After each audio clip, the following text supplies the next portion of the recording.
Jadi pemikiran yang pertama tadi disebutkan jangan bawa nama agama Islam, jangan kritik Islam, jangan bawa nama Tuhan Allah. Nah, konsep itu sungguh mematikan. Dianggap Allah ini milik dia saja. Tadi kemarin dan sudah beberapa tahun saya terangkan kepada kaum semua, saya terlahir, di mana saya lahir, bagaimana saya mendapat agama Islam.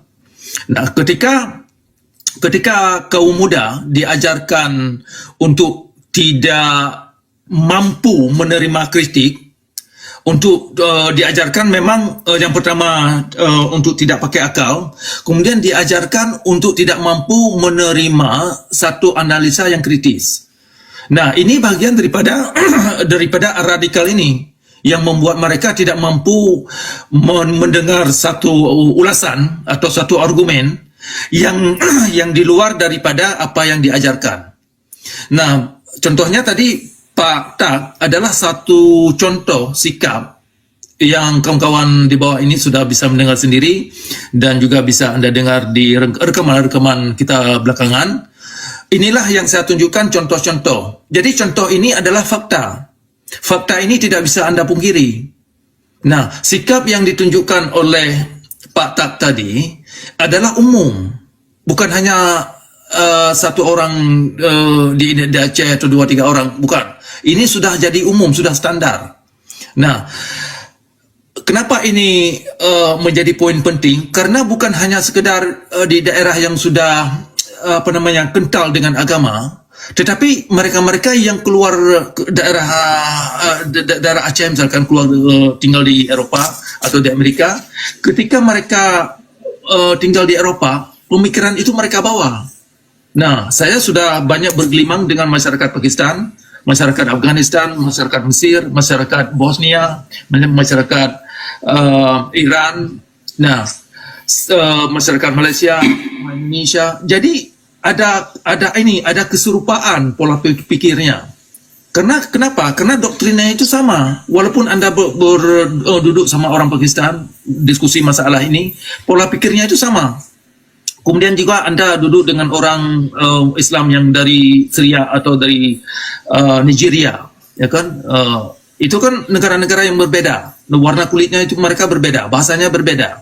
Nah, tetapi metode radikalisasi, ya kan, metode radikalisme dalam Islam ini sungguh sama, pendekatannya sama, konsepnya hampir sama. Nah, dan sikap mereka itu kelihatan gitu. Nah, kenapa sikap itu kelihatan dan tidak bisa disembunyikan? Karena sesuatu yang ditanam di dada itu akan keluar. Nah, ini hukum alam. Ini bukan doktrin, bukan konsep filosofi. Sesuatu yang ditanam di dada atau di hati itu pada kemudian hari akan keluar. Esensi daripada ajaran itu akan keluar. Nah, makanya saya sering menekankan, dari buahnya itu kamu akan kenal siapa mereka. Begitu juga sebaliknya. Dari buahnya mereka akan mengenal siapa diri Anda. Ini satu hukum alam yang tidak bisa dipungkiri dan diingkari. Apapun agama Anda, apapun sejarah biografi Anda percaya Tuhan apa tidak. Nah, konsep dalam alam yang demikian rupa ini satu hukum yang tidak bisa diciptakan dan tidak bisa dirubah.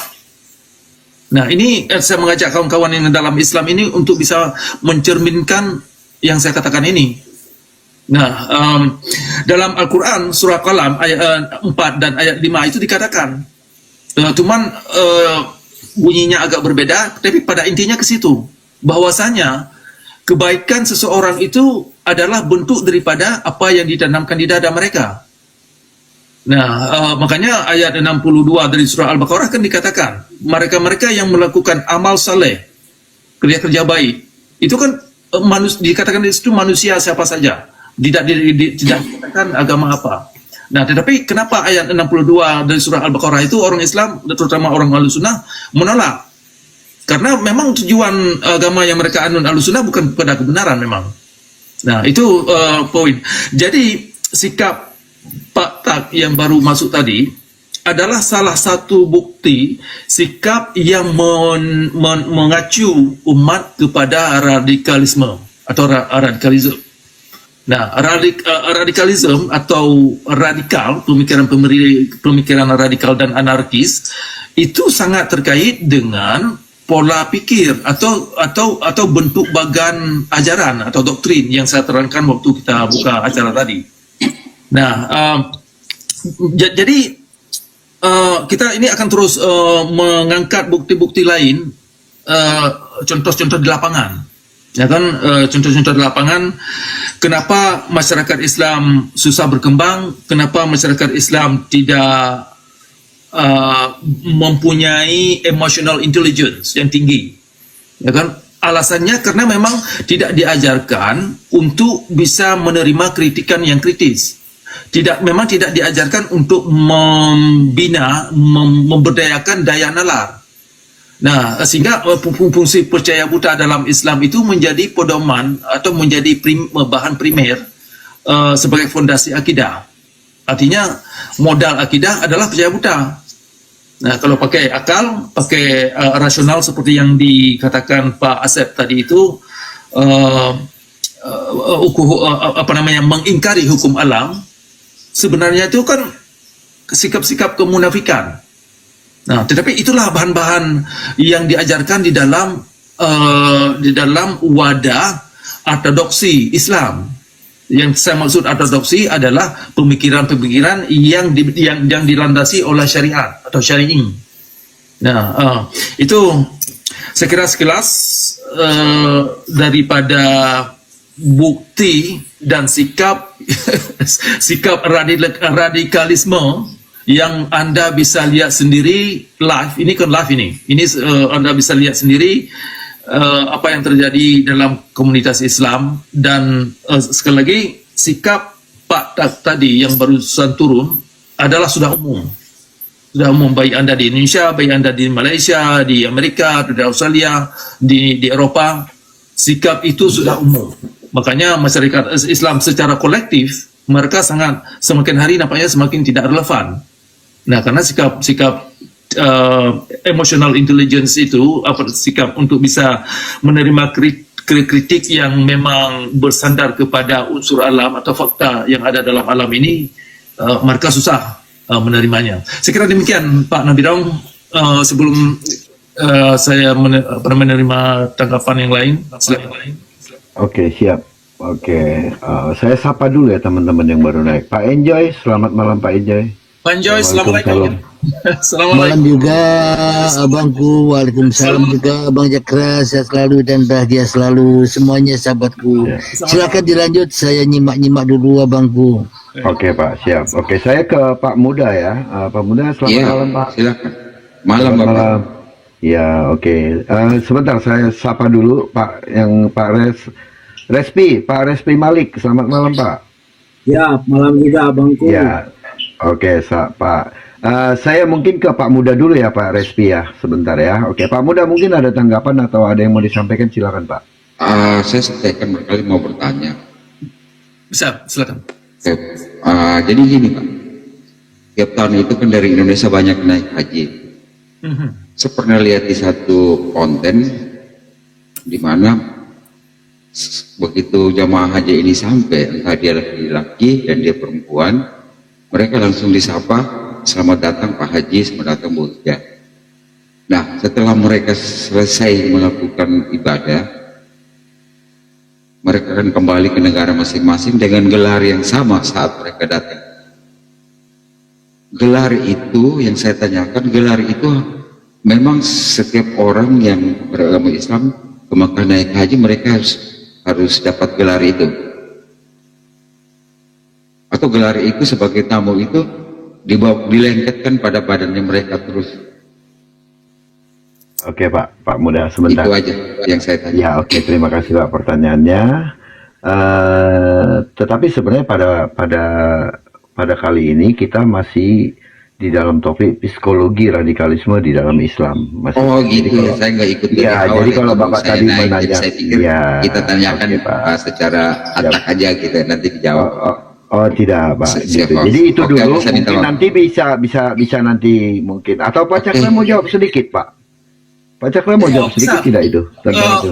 Oke silakan. Ya, bisa saya jawab sedikit. Haji itu memang bisa dikatakan satu simbol untuk ini ya, untuk memberitahukan kepada masyarakat di sekeliling mereka bahwasanya mereka sudah menempuh tingkat kesempurnaan Islam mereka. Nah, tetapi title haji itu sungguh semu dan sungguh tidak membuahkan hasil. Maka kenapa saya mengatakan demikian? Karena kebanyakan umumnya ya, umumnya mereka yang pulang dari haji malah terbalik, nilai-nilai kemanusiaan pada diri mereka hilang. Sebenarnya kan harapan kita orang yang sudah pulang dari haji, daya nalar dan emotional intelligence mereka ini, daya kesabaran, daya kemanusiaan, daya sosial mereka ini lebih mendalam. Yang kita harapkan demikian. Ternyata mereka-mereka yang pulang dari haji, sikap mereka Oragan dan tidak segan-segan menghakimi orang lain kafir atau adalah istilah-istilah yang memang menempatkan orang lain itu yang tidak sependapat keluar daripada Islam, atau nanti mereka tidak segan-segan mengungkapkan kata-kata murtad misalkan. Yang dimaksud murtad adalah orang yang sudah tidak lagi mengikuti ajaran Islam yang murni menurut pendapat mereka. Jadi begitu oragannya. Nah, sehingga konsep haji itu merendahkan sikap kemanusiaan pada diri mereka, karena yang mereka tonjolkan titel, bukan esensi daripada mereka. Makanya kalau kita mencoba menanyakan pada diri mereka, misalkan pertanyaan yang sering saya tanyakan dan saya angkat dalam sesi beberapa tahun ini, mempertanyakan para tokoh-tokoh yang pulang dari haji, bagaimana nasib kondisi surga mereka. Ya, kalau mereka tidak tahu kondisi surga yang mereka cari setelah pulang dari haji, berarti mereka sungguh tidak tahu konsep esensi daripada agama yang mereka cari. Konsep rahmatan lil alamin itu apa? Atau tujuan mereka beragama itu apa? Nah, sehingga title haji itu sungguh palsu dan tidak bisa dijadikan patokan kebenaran, dan juga tidak bisa dijadikan sumber atau sebuah refleksi daripada spiritualitas yang mereka dapatkan. Nah, jadi bisa kita kaitkan kemari nanti kepada konsep radikalisme. Kenapa orang-orang yang sudah pulang dari haji sangat radikal? Nah, karena mereka sudah menganggap dirinya sudah menempuh aturan-aturan yang diperintahkan dalam Islam, sudah komplit. Artinya kalau sudah naik haji mereka sudah komplit. Nah, ketika mereka pulang dari haji, yang lain-lain itu tidak mereka pedulikan. Artinya sikap mereka dalam lahir itu sering tidak mereka pedulikan. Jadi antara kepercayaan yang mereka klaim sebagai, misalkan mereka klaim Islam ini sebagai rahmatan lil alamin, ternyata pada diri mereka Islam itu tidak mereka bisa wujudkan.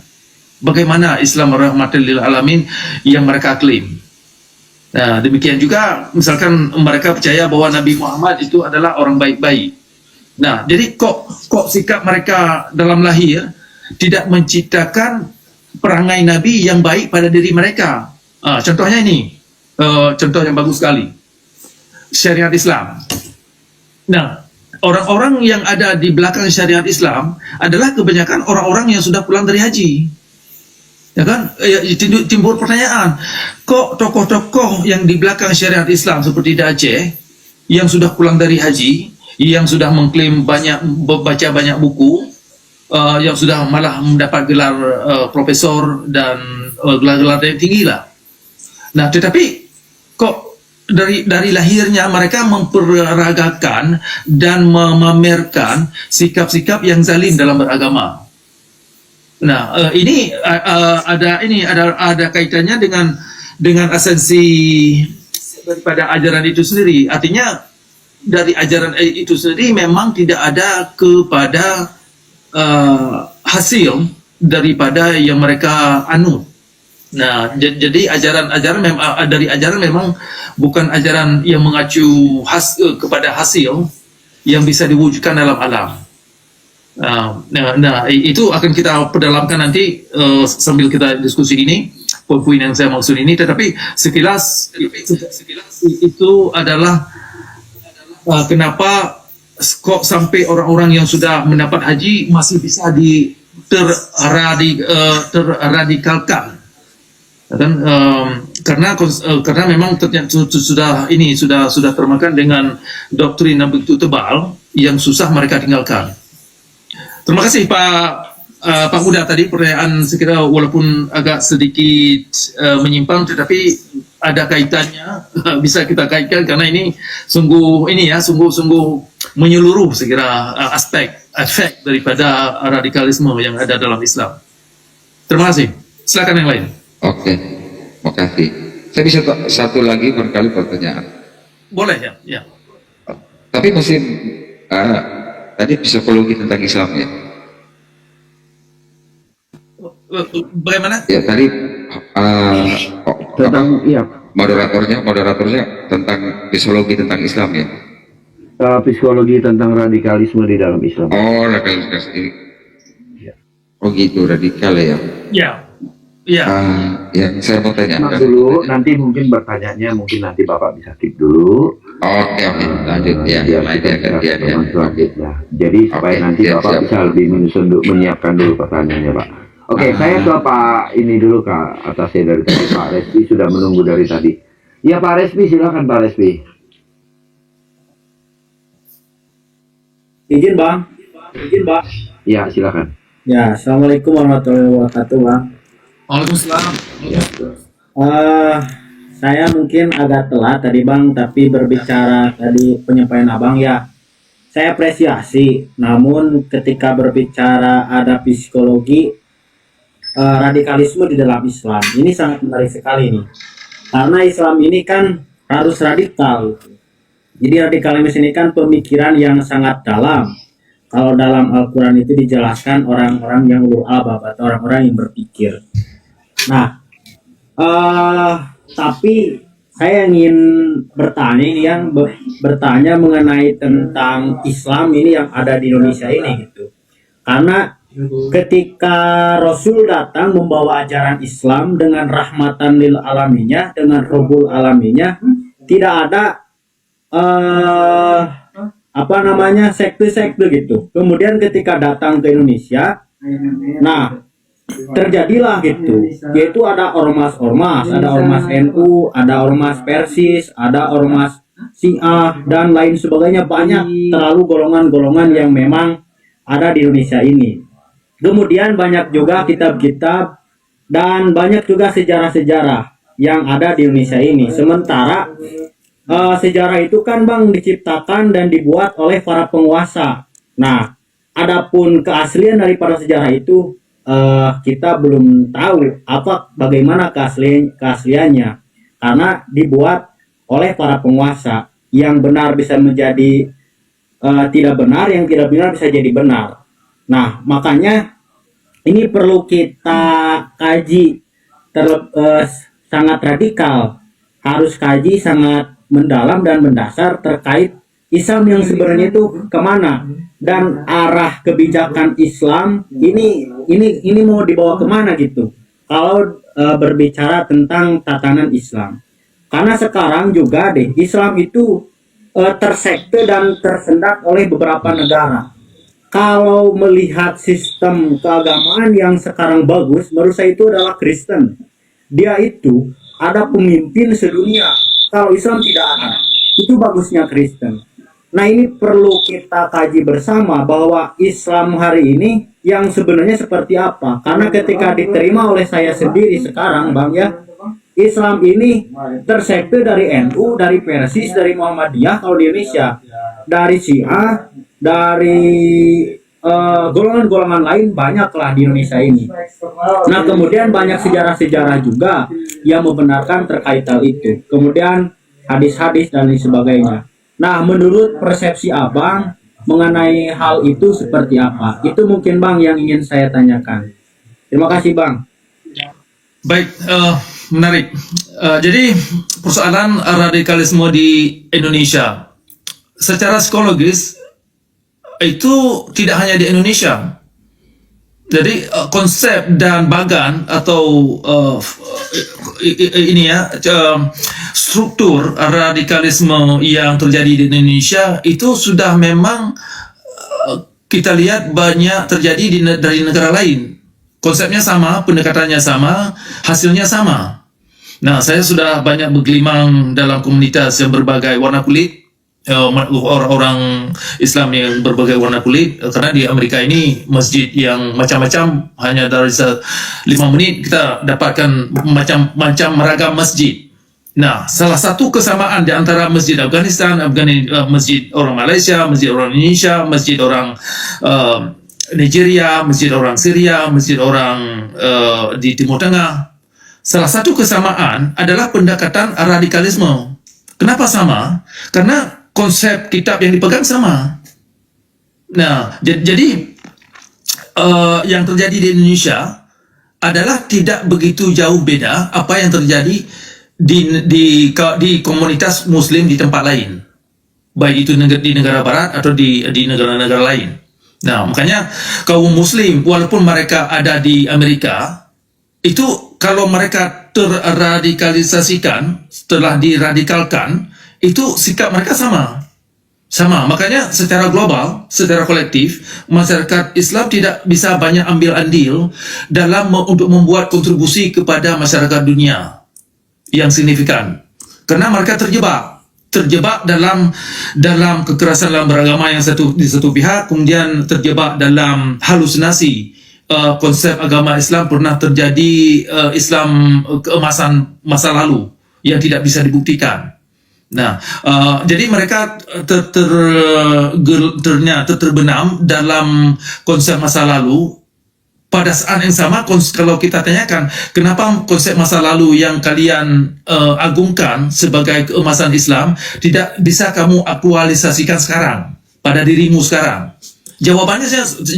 Jawabannya karena di dalam diri mereka tidak ada konsep-konsep rahmatan lil alamin yang sesungguhnya, sehingga mereka susah mengaktualisasikan apa sih yang dimaksud Islam yang rahmatan lil alamin itu bagaimana. Nah, itu satu. Jadi kembali kepada pendekatan radikalisme dalam Islam itu sungguh sama, terlepas daripada tempat di mana orang Islam itu berada. Makanya antara radikalisme yang ada di Aceh, atau yang ada di Maluku, atau yang ada di Amerika, atau yang ada di negara Arab, atau yang ada di Australia, konsep radikalisme itu sama, sungguh sama. Susah dipisahkan. Nah, kalau kita tanya kitab juga yang mereka pegang sungguh sama. Nah, itu satu. Kemudian tadi Anda menyebutkan tentang mungkin alasannya di dalam Islam itu tidak ada kepala atau seseorang tokoh yang bertanggung jawab terhadap komunitas Islam seperti yang ada di dalam agama Kristen misalkan. Di dalam Islam sebenarnya itu ada, tetapi mereka tidak mau mengakui, tidak mau mengakui. Nah, ini masalahnya. Jadi di dalam Islam itu ada tokoh yang paling atas atau yang memutuskan kebenaran yang dimaksud atas nama Tuhan, misalkan kaum ulama. Nah, itu sebenarnya tokoh yang memutuskan kebenaran yang datang dari Tuhan itu bagaimana. Nah, makanya di dalam Islam itu secara global itu kan ada tokoh-tokoh yang dimaksud, yang mereka kagumi, yang mereka jagokan sebagai yang memutuskan kebenaran yang sesungguhnya yang dimaksud Tuhan itu apa. Nah, tokoh itu sering muncul dan sering sekali muncul. Nah, seperti misalkan di Aceh, kalau Anda berbicara secara lokal, itu nama-nama yang dijagokan muncul. Ulama-ulama yang dimaksud, yang dijagokan benar-benar atas nama Tuhan. Nah, kemudian di tingkat nasional, nama-nama itu akan muncul, nama-nama ulama yang mereka maksud. Kemudian di tingkat internasional, juga nama-nama itu akan muncul. Nah, sehingga yang memutuskan kebenaran itu memang para tokoh agama. Syekh, kalau istilah di tingkat internasional itu sering disebutkan dengan Syekh atau Mufti, ya kan, the Grand Mufti. Yang dimaksud the Grand Mufti adalah ya seperti yang mereka bayangkan seperti yang ada dalam Kristen, misalkan para Paulus kan, atau para pendeta di Roma. Nah, tapi persoalannya ketika kita menanyakan kepada tokoh misalkan Grand Mufti yang ada di dalam Islam, ketika ada kejadian misalkan ini terkait dengan radikalisme, kita tanyakan kepada mereka, tolong Anda jelaskan kok bisa terjadi radikalisme dalam Islam begitu keras, begitu zalim, begitu barbarik. Pada saat sama Anda mengklaim agama Islam agama yang damai. Nah, sering mereka tidak bisa mempertanggungjawabkan klaim yang sudah dipublikasikan. Sering sekali mereka mensalahkan masyarakat kecil. Nah, dalam hal ini itu kesalahan mereka, misalkan mereka tidak imannya kurang atau apalah alasannya macam-macam. Nah, tetapi kalau kita misalkan buat pernyataan satu pemahaman yang berbeda daripada mereka tidak segan-segan, oh, kamu harus menanyakan pendapat kamu dulu kepada si Fulan, kepada Grand Mufti Fulan, kepada ulama Fulan. Nah, untuk menentukan duduk perkara sebuah pemikiran. Nah, jadi di dalam Islam itu memang ada sikap itu yang secara akademis tidak mau jujur tentang untuk menunjukkan tokoh yang mereka agungkan itu. Kalau memang ada kebenaran kepada tokoh yang mereka agungkan, seharusnya kita harus bisa mengajak tokoh ini mempertanggungjawabkan posisi mereka. Tetapi ketika kita mengajak mereka untuk mempertanggungjawabkan posisi mereka mengelak, oh, saya ini cuma manusia biasa, wallahu a'lam, hanya Tuhan yang maha tahu. Nah, kalau Tuhan yang maha tahu, kok Anda ngetot mengklaim bahwa pemahaman yang mereka buat itu adalah satu keputusan yang sudah memang diakui oleh Tuhan. Nah, jadi ini dimensi yang membuat kaum muda susah menganalisa secara detail, secara methodical. Jadi dari mana konsep, siapa yang memutuskan, efek yang terjadi pada diri mereka itu bagaimana, atau yang terjadi pada umat itu bagaimana. Nah, sehingga yang muda-muda ini diajarkan untuk tidak mempertanyakan hal-hal yang demikian. Yang muda-muda ini diajarkan untuk hanya menerima apa yang diklaim oleh guru mereka, terutama orang yang baru pulang dari haji. Nah, tadi ada kawan kita yang mengangkat soal mereka yang Pak Muda tadi tentang titul haji, ya kan? Yang muda-muda ini memang dikondisikan untuk menganggap orang yang sudah pulang dari haji ini sudah menerima tingkat spiritualitas yang luar biasa, sempurnanya itu luar biasa. Sehingga yang muda-muda ini sangat tidak dianjurkan untuk mencoba memikirkan apakah yang diajarkan itu benar atau tidak. Kalau mereka mencoba menganalisa secara kritis, secara sendiri-sendiri, nah itu dianggap, oh, kamu ini sudah berguru kepada setan, atau setannya sudah masuk, kalian ini sudah kemasukan setan. Hal yang demikian. Sehingga yang muda ini pasrah. Yang pertama karena takut kalau mengkritik atau menjadi kritis, berpikir dengan kritis, dianggap murtad. Kemudian kalau ketahuan murtad, ini nyawa menghilang. dan atau paling kurang disingkirkan dari keluarga. Nah, penyingkiran anggota keluarga dari keluarga itu kan satu sikap yang sungguh zalim. Hanya gara-gara berpikir saja kita bisa kehilangan anggota keluarga. Nah, sehingga inilah elemen-elemen radikalisme yang membuat begitu mudah kaum muda ini terperangkap dalam konsep radikalisme.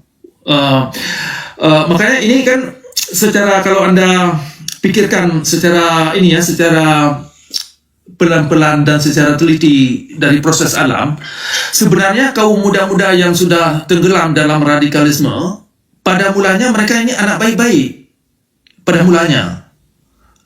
Tetapi ketika mereka diradikalisasikan dalam ajaran-ajaran yang ganas, yang beringas, mereka berubah dalam waktu yang singkat. Contoh ini, kaum orang kampung saya di Aceh, di kabupaten saya, itu waktu saya kecil-kecil, waktu mereka kami ini umur 10 tahun, 12 tahun, 15 tahun, mereka ini anak baik-baik dari memang dari perangai mereka itu anak baik-baik. Tetapi 10 tahun kemudian kok bisa begitu ganas orangnya? Nah, dalam waktu yang singkat. Nah, jawabannya karena mereka mengalami doktrinisasi yang datang dari orang tua mereka atau dari tempat pengajian. Nah, begitu bahayanya, begitu sungguh terracun konsep-konsep konsep Islam yang radikal atau Islamic orthodoksi yang terkait dengan syariat Islam, karena secara ini memang didoktrin begitu sistematis, begitu setiap hari, hampir setiap Jumat kalau mereka pergi Jumat, dan secara bermasyarakat itu memang dari masjid-masjid mereka terima doktrin-doktrin yang demikian. Jadi hal-hal yang keras, yang zalim itu tidak dianggap sesuatu yang aneh, tidak dianggap sesuatu yang menjijikkan. Malah sebaliknya, kekerasan, kezaliman, dan kesadisan dalam beragama dianggap itu satu jalan kebenaran. Nah, satu ketegasan. Nah, ini satu poin yang bisa yang perlu kita pikirkan. Kenapa orang anak muda-muda yang baik-baik itu waktu mereka kecil bisa terindoktrinasi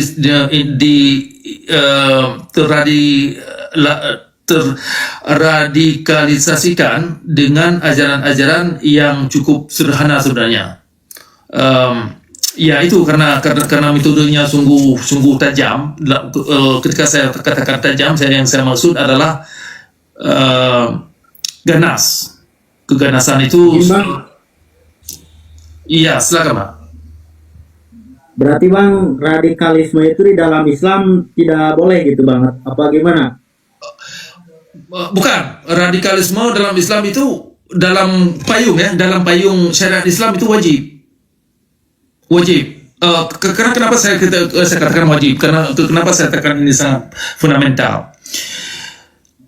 Syariat Islam kan, kalau Anda perhatikan unsur-unsur yang tercantum dalam syariat Islam itu kan kekerasan, kezaliman, perbuatan-perbuatan yang zalim, penganiayaan terhadap seseorang, mencambuk seseorang, termasuk menipu, termasuk mengancam dalam bentuk yang mengancam nyawa atau yang mengancam psikologi, menstigmakan masyarakat. Nah, itu betul-betul syariat Islam secara kasar. Nah, tetapi ada dimensi Islam yang humanis, yang mengandung humanisme, tetapi itu sudah dianggap orang bukan Islam lagi dari perspektif syariat Islam.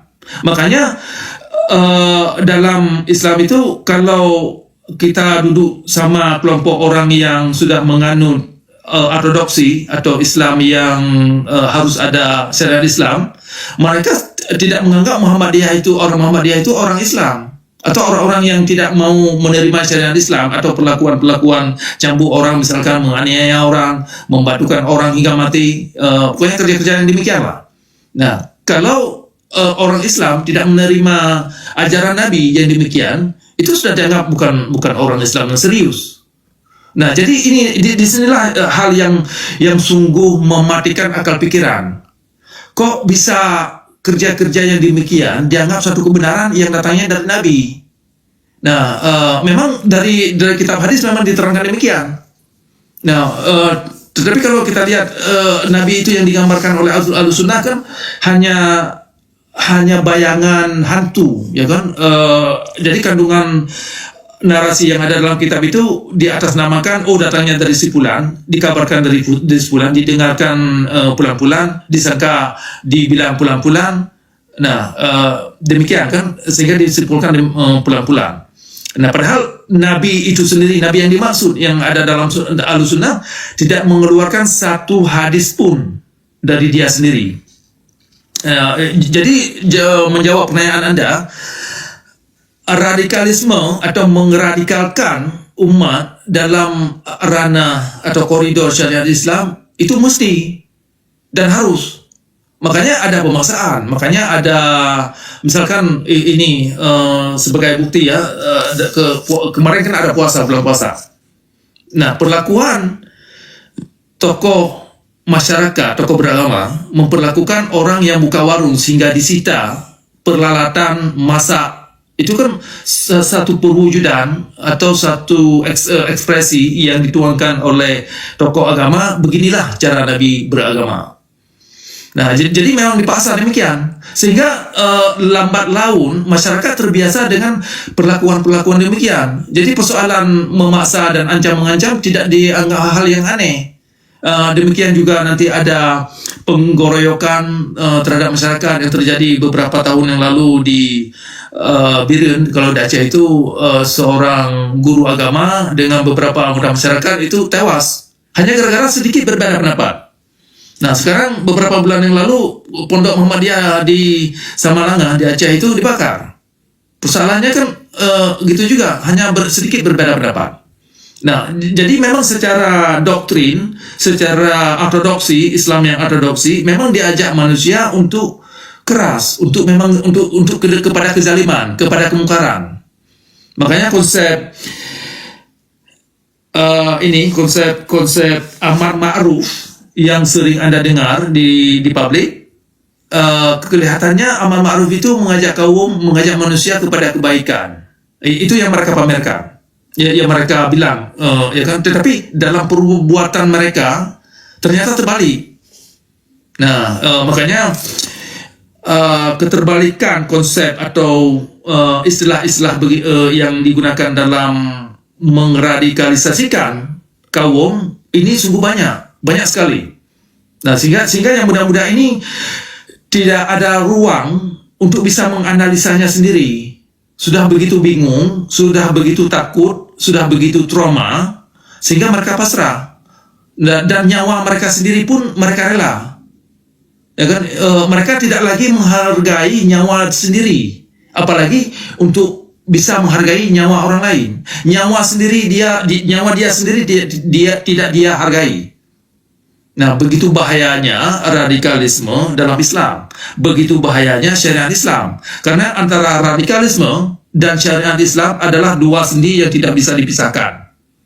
Nah, makanya kita lihat kenapa tokoh Aceh atau tokoh-tokoh agama yang sudah mendapat gelar tinggi, ada profesor, mereka banyak baca kitab, mereka sudah pulang haji bolak-balik, sudah melakukan umrah segala macam.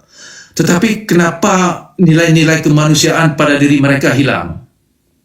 Maka jawabannya karena sudah termakan dengan konsep-konsep radikalisme, konsep-konsep yang menjerat mereka tidak bisa keluar daripada apa yang diaturkan oleh syariat atau syar'i.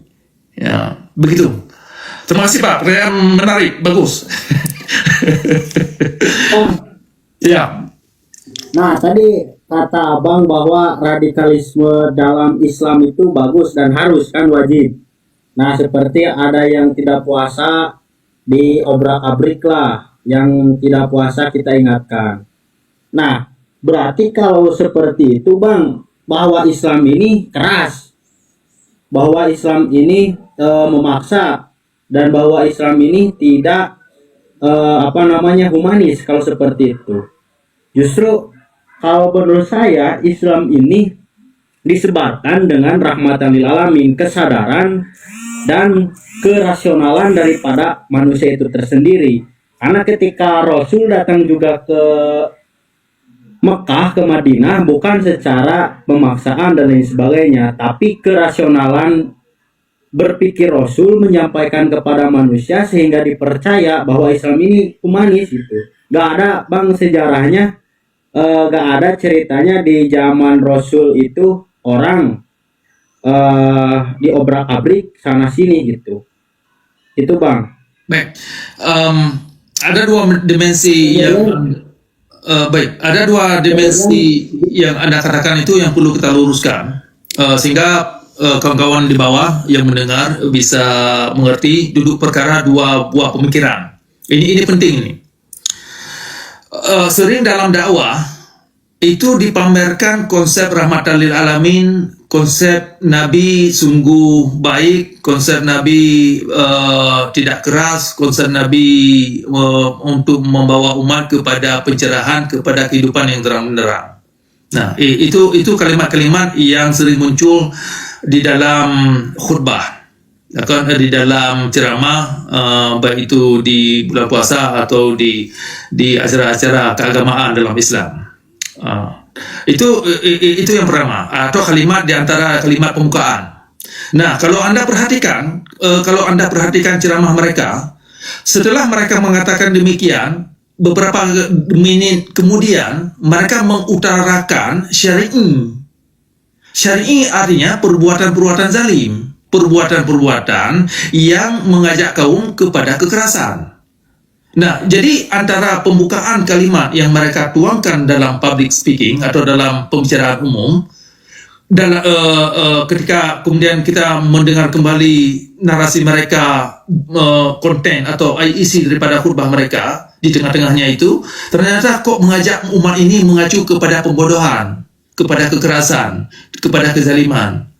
Nah, karena secara syariat itulah yang diajarkan. Nah, di sini ketika kaum muda yang pertama, kaum muda ini atau secara kolektif manusia ini tidak diajarkan untuk pakai akal secara syariat Islam. Nah, karena ditempuh dengan keyakinan, jadi antara statement pembukaan tadi bahwasanya Nabi ini baik-baik, Nabi ini adalah mengajak kaum kepada pencerahan dan kehidupan yang terang benderang. Itu kan kehidupan terang benderang yang dimaksud itu apa? Nah, akan kita tahu jawabannya ketika kita dengar lanjutan pernyataan mereka, atau ketika kita lihat tindakan mereka yang lahir dalam alam. Nah, tindakan mereka yang lahir dalam alam adalah isi daripada dimensi atau definisi kalimat yang mereka tuangkan tadi itu. Nah, makanya misalkan begini ya, persoalan amal ma'ruf yang sering kita dengar, amal ma'ruf nahi mungkar. Ini yang sudah jadi publik. Mulanya mereka mengatakan amal ma'ruf ini adalah mengajak kaum kepada kebaikan. Nah, tetapi kok perlakuan mereka dalam sehari-hari dalam memperlakukan masyarakat dan diri mereka sendiri kok zalim. Nah, artinya amal ma'ruf dalam dimensi radikalisme artinya adalah mengajak kaum kepada kekerasan, kepada kezaliman, kepada pembohongan, kepada hal yang mengancam orang lain. Itu artinya amal ma'ruf. Nah, inilah yang harus kita mengerti, kawan-kawan di bawah ini yang mungkin baru mencoba belajar Islam. Kok Islam ini susah diwujudkan konsep rahmatan lil alamin? Ya, jawabannya demikian. Karena terjadi konflik antara konsep dengan isi dari konsep itu sendiri. Nah, bertolak belakang dia. Nih, dengan kata lain, merek yang dipamerkan di kulit itu bertolak belakang dengan isi daripada merek yang dikandung oleh ajaran itu. Makanya contoh yang lebih jelas lagi bisa Anda ambil kitab Sahih Al-Bukhari atau Sahih Muslim. Di kulitnya itu dikatakan sahih, artinya authentic, ya kan? Tetapi kalau Anda perhatikan di dalamnya itu jarang sekali kita dapat elemen-elemen yang authentic atau yang mengandung isi kebenaran yang bisa dibuktikan dalam alam, atau konsep-konsep yang terjadi sinkronisasi atau persenyawaan dalam alam. Tidak ada demikian, terbalik.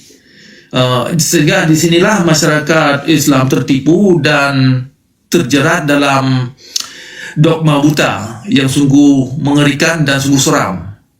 Sekarang demikian Pak, bisa kita jabarkan ini konsep ini lebih ini lagi, sementara kita menjawab Kembali lagi Bang, dulu. Ya, terima kasih.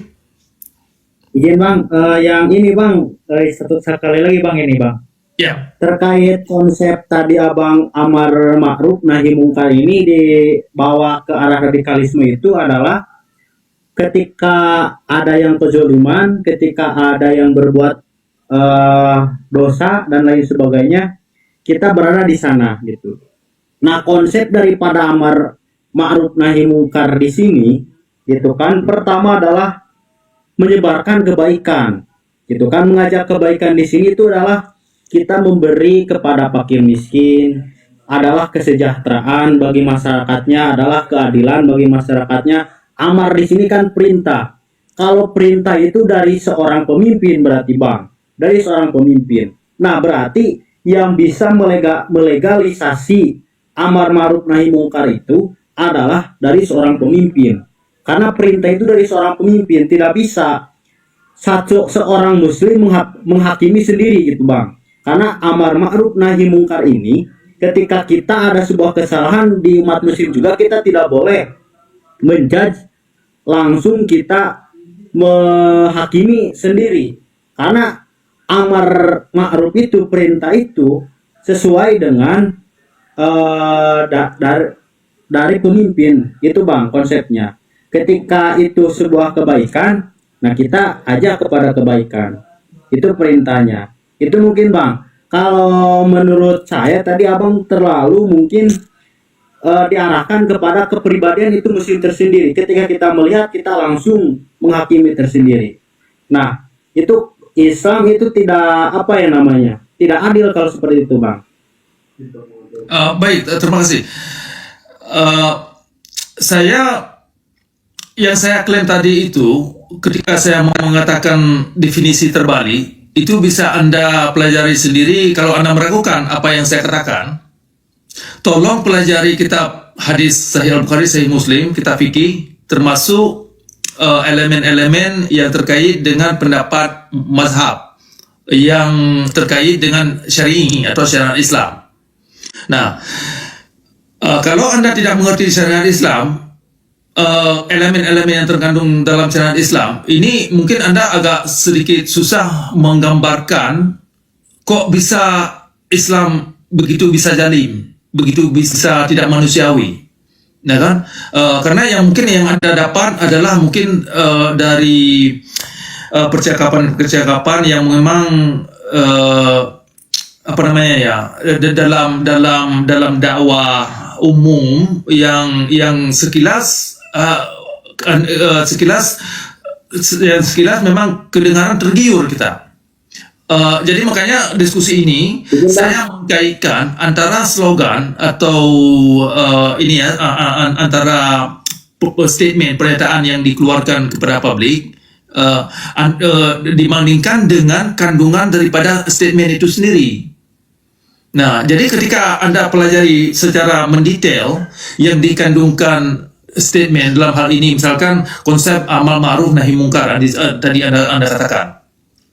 Nah, secara konsep untuk public relations atau secara reklame itu memang sungguh menggiurkan.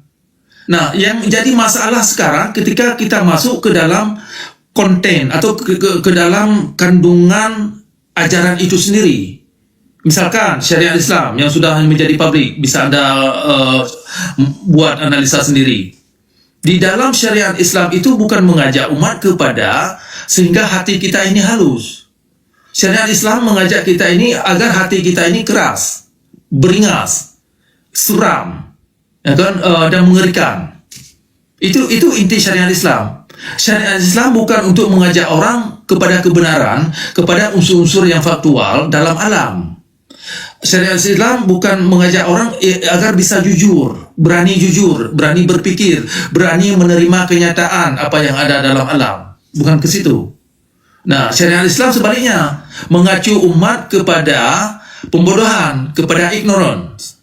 Ya, ignorant artinya adalah tidak mau peduli apa namanya kondisi efek daripada ajaran, tidak mau peduli karena keyakinan sudah mengatakan terbalik. Misalkan begini.